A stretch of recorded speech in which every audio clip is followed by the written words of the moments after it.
Udah. Action. Bismillah, Assalamualaikum warahmatullahi wabarakatuh. Alhamdulillahirabbil alamin wassalatu wassalamu ala rasulillah sallallahu alaihi wasallam. Amma ba'du. Pertama-tama dan yang paling utama, marilah kita panjatkan puja dan puji syukur kita kehadirat Allah Subhanahu wa taala yang telah memberikan kepada kita yaitu nikmat iman, nikmat Islam, nikmat sehat walafiat, serta masih diberikannya kita kesempatan untuk duduk di majelis yang Allah muliakan ini. Salawat serta salam selalu kita curah limpahkan kepada Nabi besar kita, Nabi Muhammad sallallahu alaihi wasallam, kepada para keluarganya, kepada para sahabatnya, kepada para tabi'in, tabi'ut tabi'in, serta kepada kita selaku umatnya yang selalu mengikuti jejak langkah kaki beliau, yang selalu mengikuti sunnah-sunnah beliau hingga yaumil akhir kelak. Ustaz Haluk yang saya hormati dan Ustaz Mulyadi yang juga saya hormati, dan teman-teman sekalian yang dirahmati oleh Allah Subhanahu wa taala.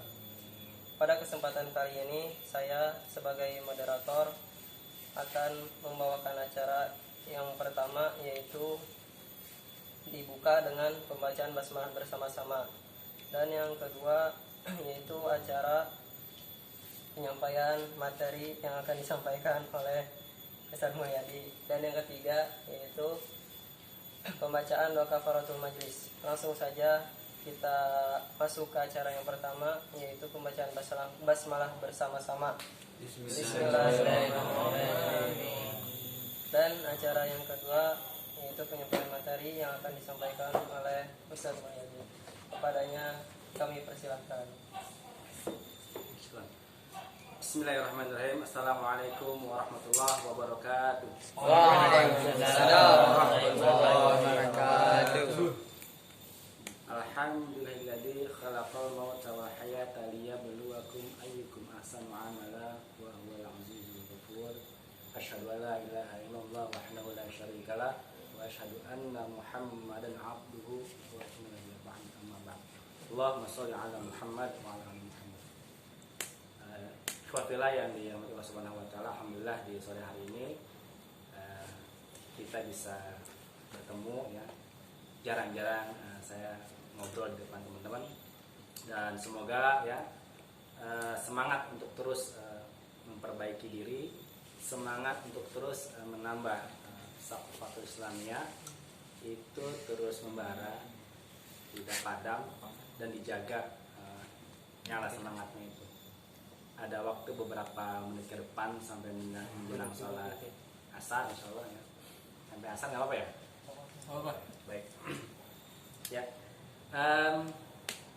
Saya jarang berbincang-bincang seperti ini di hadapan teman-teman ya. Dan semoga pada kesempatan siang hari ini saya bisa sedikit berbagi ya, memberikan sebuah penyemangat untuk teman-teman semuanya yang ada di hadapan saya. Ustaz Haluk yang saya hormati, alhamdulillah, dan teman-teman semuanya. Kali ini saya ingin kembali mengingatkan tentang posisi kita, bahwa kita adalah pemuda, syabab, kita adalah pemuda.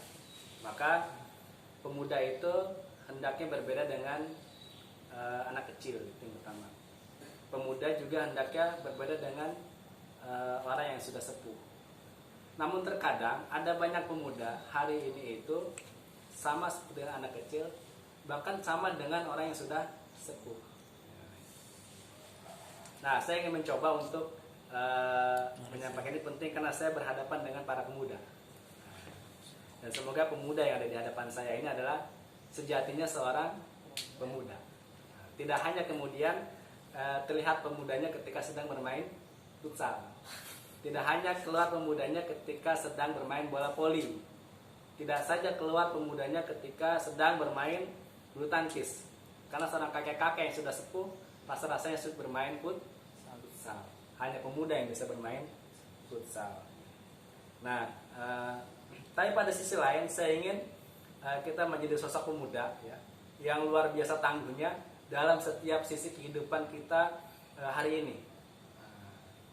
Tapi pertanyaannya adalah, ya, apakah kita sudah berada pada posisi seperti hari ini, pemuda yang memang ketika pada zaman Nabi itu pemuda-pemuda yang sangat luar biasa, pemuda yang luar biasa. Contoh misalkan ada Usama bin Zaid. Usama bin Zaid itu masuk Islam usia-usia belia, belasan tahun sudah masuk Islam. Lalu kemudian usia 18 tahun diangkat oleh Rasulullah SAW menjadi panglima perang. Artinya apa? Tidak butuh waktu lama ketika dia berislam, dia sudah mendapatkan sebuah amanah yang luar biasa menjadi panglima perang.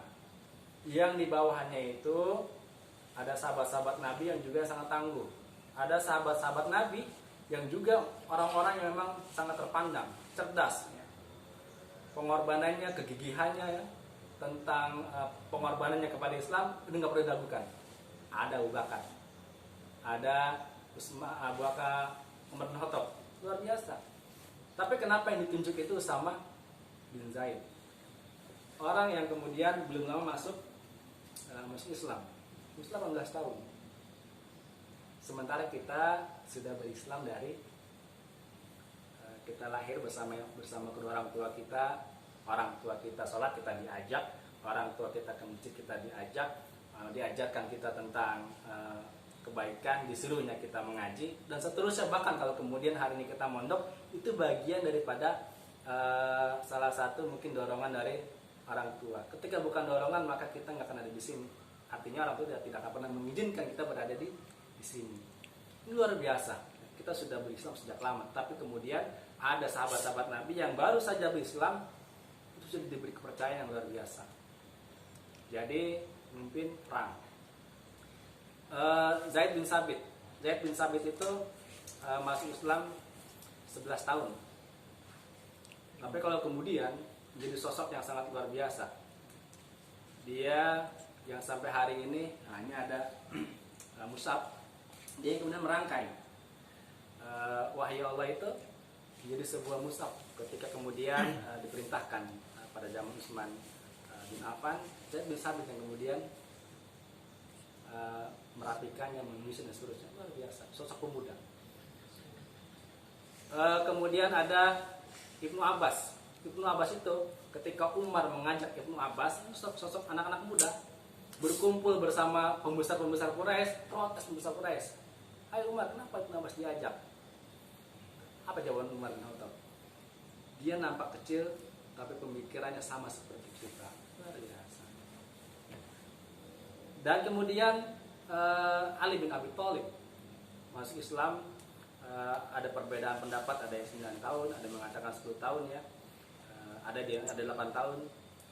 Tetapi tetap dia masuk pada usia yang belia. Dan luar biasa ketika kemudian ya, ketika Nabi hijrah dari Mekah ke Madinah, Ali bin Abi Thalib diminta oleh Nabi untuk menggantikan tidurnya. Bukan tidurnya sebenarnya, mau dibunuh. Musa, gantiin saya mau dibunuh. Mau enggak? Nah, tadi kejar-kejar nih. Ali bin Abi Thalib samina wa ta'na, siap. Enggak ada perdebatan antara Ali bin Abi Thalib ketika kemudian diperintahkan oleh Nabi untuk menggantikan tidurnya. Samina wa ta'na, berangkat. Dia tidur di situ. Ketika dikepung, namanya Ali bin Abi Thalib. Luar biasa. Pemuda zaman Nabi. Pemuda hari ini,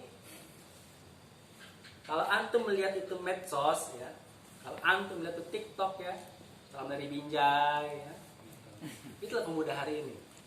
Pohon pisang ditonjok-tonjokin ya. Salahnya pohon pisang apa sih, di mana ya? Sampai akhir itu segerombolan anak kecil di Surabaya ya, menghabiskan satu kebun pohon pisang, dirubur-ruburin semua karena melihat video itu. Menjadi pemuda yang kemudian menularkan ketidakbaikan kepada orang banyak, dapatnya dosa jariah gitu kan.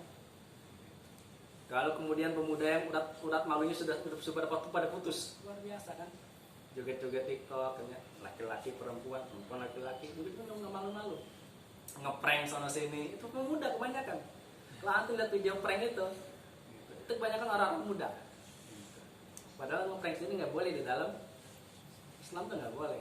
Tetapi kalau antum lihat video-video prank itu berseliweran di YouTube, like-nya banyak banget, yang nonton banyak banget, luar biasa. Itu pemuda hari itu seperti itu. Suatu ketika saya pernah cerita sama, kalau nggak salah sama Ustaz Talut ya, ketika Ustaz Lukmanul Hakim menyampaikan sebuah kisahnya, jadi undang ngisi sebuah seminar tentang moderasi Islam di hadapan para mahasiswa. Mahasiswa itu anak muda, bukan kayak kakek, anak muda. Lalu kemudian ditanya sama Ustaz Lukman, siapa di antara kalian yang hafal, yang tahu tentang rukun Islam? Separuhnya tahu, separuhnya enggak. Rukun iman, separuhnya tahu, separuhnya enggak. Siapa yang kemudian hari ini sudah sholat subuh? Ternyata enggak semuanya ngacung. Ada yang tidak sholat subuh. Apa kata Ustaz Lukman Hakim? Bagaimana saya juga mau bicara tentang moderasi Islam kalau ternyata Islam nggak ada di dalam diri kalian? Sholat subuh aja ketinggalan. Ini bahasa seminar hari ini tinggi nih, moderasi Islam gitu ya. Tapi di antara kalian itu ada yang kemudian bangunnya siang. Tinggalan kita sama musuh-musuh Islam. Musuh Islam itu bukan untuk Islam, untuk bisnis itu bangunnya pagi-pagi, luar biasa. Jepang itu menjadi sebuah negara maju karena memang bangunnya pagi-pagi. Mereka inovasinya luar biasa. Muhammad Al-Fatih, sosok pemuda yang luar biasa. Ketika 825 tahun sebelum Muhammad Al-Fatih itu lahir, Nabi sudah bersabda, kelak Romawi, Konstantinopel itu akan dihancurkan, akan ditaklukkan oleh seorang pemuda. Pemuda yang tangguh, pemuda yang terpilih, pemuda yang hebat bersama pasukan yang hebat. Nabi bersabda demikian. 820 tahun kemudian lahirlah Muhammad Al-Fatih, Mehmet, yang namanya Mehmet, anaknya Sultan Murad II. Sultan Murad II itu ketika ayahnya Sultan Murad itu pagi-pagi itu selalu ngajak Muhammad Al-Fatih kecil ini, dia naik ke atas menara sebuah masjid yang tinggi dan dia katakan kepada Mehmet ya, Mehmet itu Muhammad Al-Fatih. Nah, kalau di sana itu adalah Konstantinopel, pusat kekufuran. Kelak aku yakin engkau yang akan menghancurkannya. Karena sudah bekerja banyak orang yang tidak mampu menghancurkan Konstantinopel, dan aku yakin engkau akan menghancurkannya. Didikan orang tuanya luar biasa, bersama didikan dua gurunya. Muhammad Al-Fatih itu di usia 12 tahun sudah jadi sultan, diangkat jadi sultan. Dan dia taklukkan Konstantinopel itu di usia 21 tahun. Antum bayangin coba, kapal perang yang begitu banyaknya diangkat ke darat, ditarik. Jalanannya bukan jalan rata, nanjak ke atas. Itu kalau bukan pemuda hebat seperti Muhammad Al-Fatih, rasa-rasanya ya kita kalau main futsal aja kan bendaran sudah ngaso, capek. Tapi enggak, dia apa yang dia kemudian sampaikan kepada para juridnya? Kalian inilah tentara Allah, maka kobarkan semangat dalam diri kalian itu, berjuang untuk Allah, luar biasa, untuk mengobarkan pasukannya. Muhammad Al-Fatih. Salahuddin Al-Ayyubi mengatakan sama pasukannya, bakar seluruh kapal-kapal itu. Kapal-kapal dibakar. Kita hanya punya dua pilihan, dan kita pilihan ketiga nggak punya. Kembali ke kampung kita nggak punya. Pilihannya adalah kita maju untuk menang atau kita mati di sini, kita syahid di sini. Pemuda itu yang ngomong, bukan orang-orang tua. Nah, kalau hari ini saya ingin coba untuk kita teman-teman ini ya, bertanya kepada diri sendiri ya, kepada diri sendiri. Waktu yang Allah berikan kepada kita ini, 24 jam ini yang Allah berikan kepada kita ya, apakah sudah maksimal kemudian kita manfaatkan ini untuk betul-betul kita ini menjadi orang yang Allah sudah sebutkan dalam Al-Quran, kuntum khairu ummah ukhrijat linnasi ta'muruna bil ma'ruf wa tanhauna 'anil munkar. Kita ini umat yang terbaik. Ketika kita yang jadi umat yang terbaik itulah ya, maka ada semangat yang besar dalam diri kita. Ketika Allah sudah puji kita adalah umat yang terbaik ya, maka pujian Allah itu mesti kita sambut dengan semangat yang besar. Masya Allah,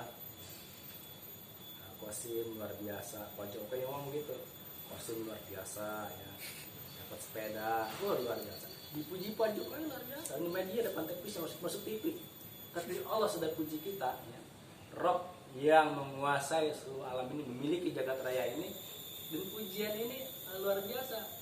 Maka ketika pujian dari Allah, kita adalah umat yang terbaik ya, mesti kita itu punya semangat bahwa kita pantas menjadi yang terbaik. Tapi lagi-lagi yang memantaskan kita menjadi umat yang terbaik itu, orang yang terbaik itu adalah diri kita.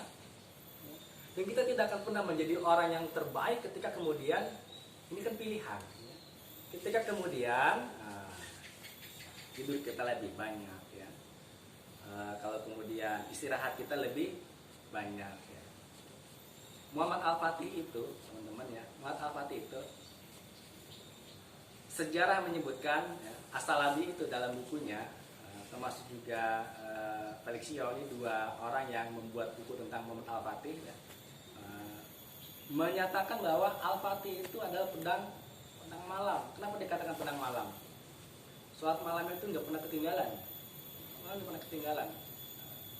Ini luar biasa. Ustaz Adidayat menyampaikan, ketika urusan permasalahan menghinggapi kalian, kata Ustaz Hidayat itu, jawabannya itu kata Ustaz Hidayat ya, ketika semua cara sudah kau lakukan, maka ada cara yang terakhir. Cara yang terakhir adalah beramalah yang kemudian orang lain ini berat untuk mengamalkannya. Sholat malam, orang lain berat mengamalkan. Luar biasa kan. Jadi disebutnya pedang malam atau Fatih itu malam-malam dan kadang-kadang kita ada as-sholatu khairum minan naum, masih tidur ya. Saya itu ya di depan itu ada musola. Nah, jadi yang sudah pernah ke rumah saya itu, di depan saya itu di depan rumah ada musola. Itu jamaah kalau saya lagi sakit pun saya keluar. Karena mereka nggak mau jadi imam. Mereka nggak mau jadi imam jamaah itu. Mereka mau jadi jamaah aja. Karena ini kampung, jadi kampung. Saya sakit keluar. Itu kalau lagi demam tuh waktu apa? Zaman-zaman COVID kemarin kan menggigil ya. Itu kalau kena air wudhu itu, saya keluar itu. Dan tetap menunaikan sholat berjamaah. Dan apa yang kemudian menguatkan kita untuk bisa seperti itu?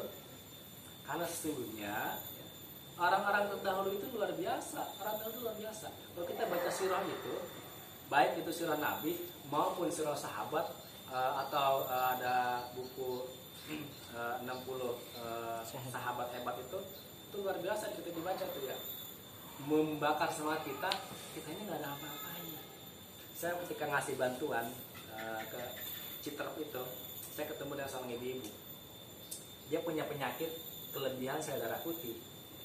Dan hampir setiap jari-jari banyak dengan tusukan jarum-jarum yang pada bolong. Saya nggak nanya waktu itu apakah disedot atau disuntikan, kurang paham. Dia kelebihan sel darah putih. Sehingga kalau habis duduk begini ketika dia dibangun, itu sakitnya luar biasa sampai di papa.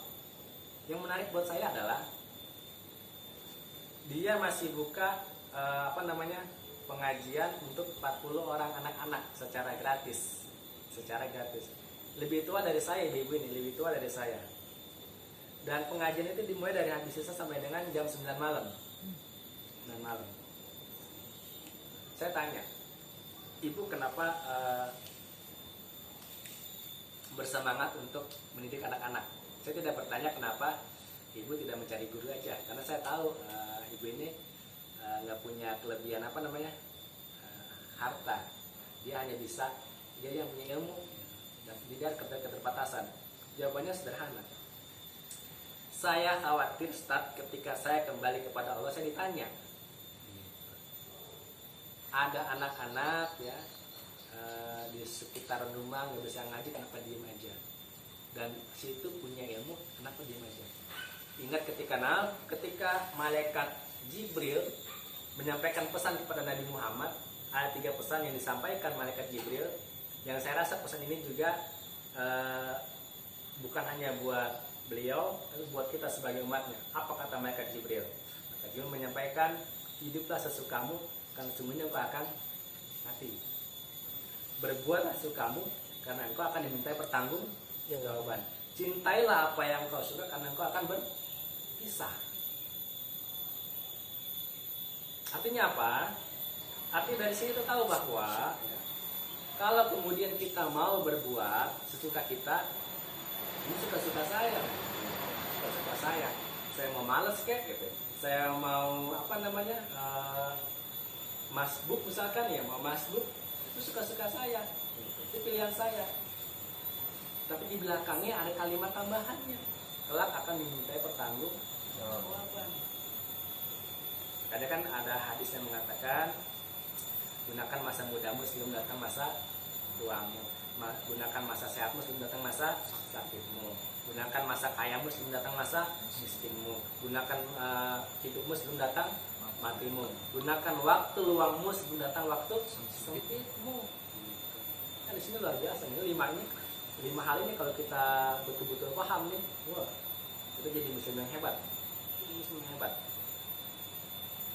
Lalu kemudian hari ini, kalau kemudian di antara kita, ya kita berada di mana nih, di rumah Quran ini, ada sesuatu hal yang misalkan kadang sering masuk sama teman, kadang masih apa namanya, mungkin ada cekcok dan seterusnya. Jangan pernah berharap bahwa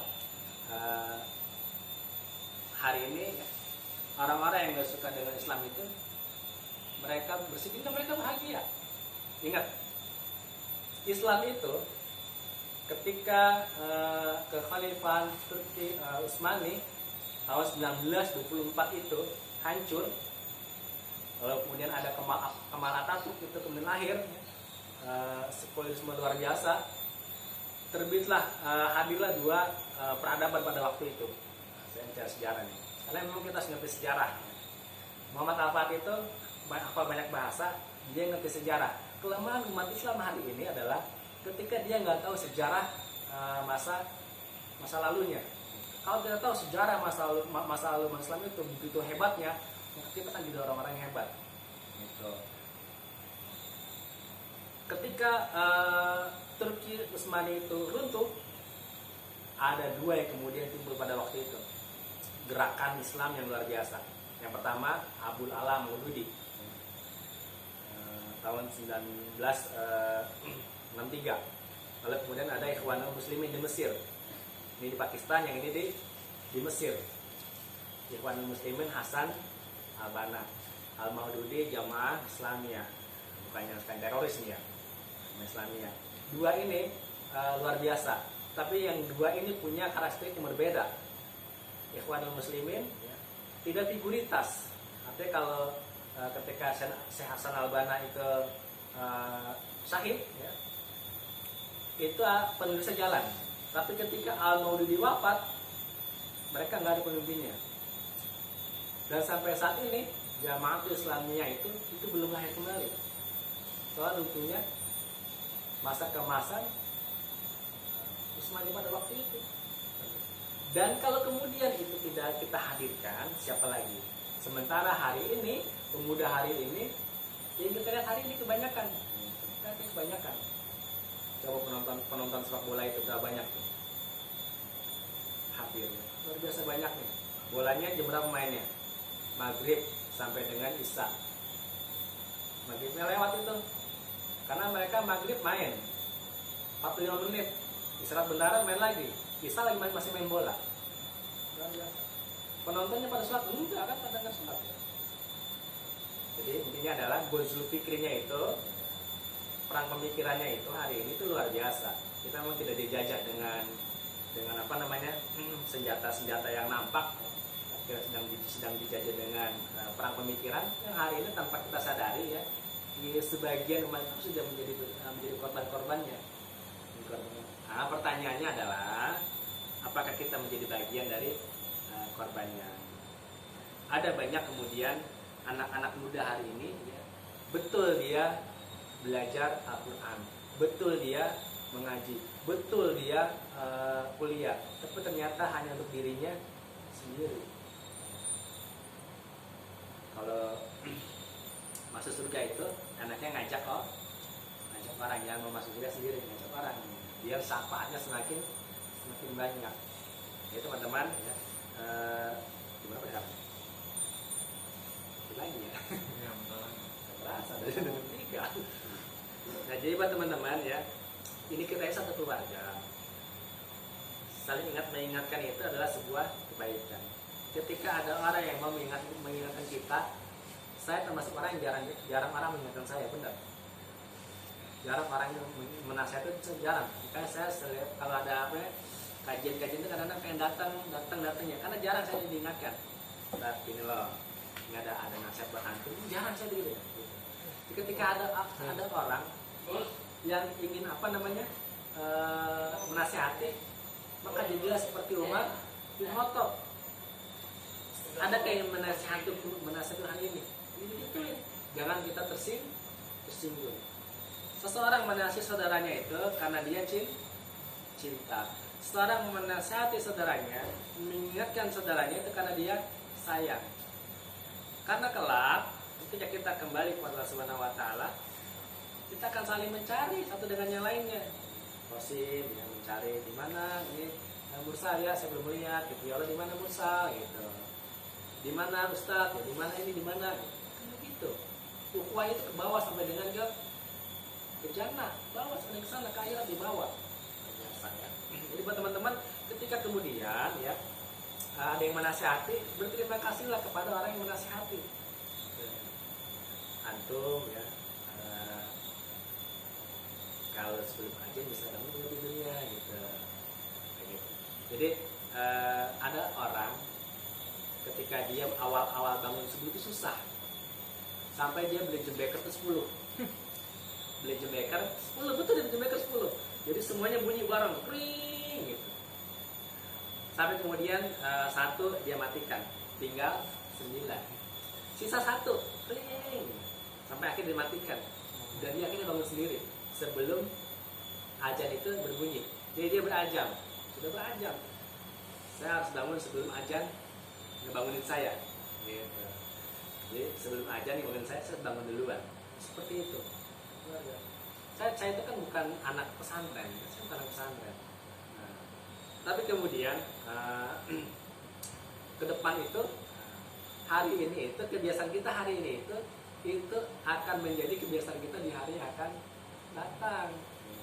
Jadi kalau kita mau di hari yang akan datang itu ini ustaz-ustaz kayak Ustaz Hidayat, Ustaz Abu Soma, Ustaz Khalid Basalamah ya, Ustaz Sapi Gereja Basalamah.